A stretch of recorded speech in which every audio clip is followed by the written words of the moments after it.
एक बार एक वैज्ञानिक ने एक टिड्डे को पकड़ा और उसे अपनी आवाज पर छलांग लगाना सिखाया। वैज्ञानिक टिड्डे से कहता, कूदो। टिड्डा उसकी आवाज सुनते ही जोर से छलांग लगा देता। अब वो वैज्ञानिक था तो प्रयोग करना तो बनता ही था। उन्होंने टिड्डे की छलांग पर प्रयोग किया। वैज्ञानिक ने उसकी एक टांग तोड़ दी और फिर बोला, कूदो। अब टिड्डे की छलांग की दूरी कम हो गई। वैज्ञानिक ने उसकी दूसरी टांग तोड़ दी और फिर बोला, कूदो।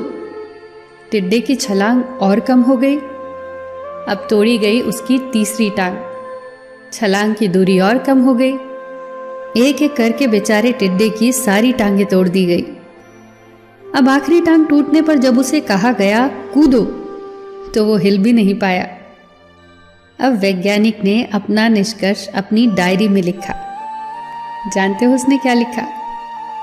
जब टिड्डे की एक टांग तोड़ी गई तो वो थोड़ा बहरा हो गया। जब उसकी दूसरी टांग तोड़ी गई तो वो और बहरा हो गया।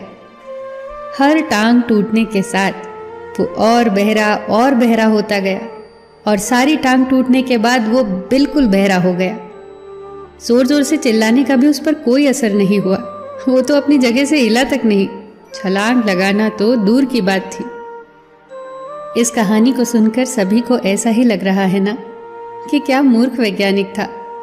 इतनी सीधी सी बात उसे समझ नहीं आई। क्या कुछ लोग ये भी सोच रहे होंगे कि ये तो किसी बच्चे को भी पता है कि टिड्डे की छलांग उसकी टांग टूटने की वजह से कम होती जा रही थी, ना कि वो बहरा हो गया था।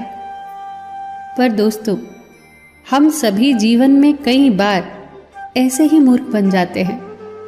कई बार जीवन में दो घटनाएं एक साथ ऐसे घटती हैं कि उनका एक दूसरे से कोई संबंध होता ही नहीं, फिर भी ऐसा लगता है कि गहरा संबंध है।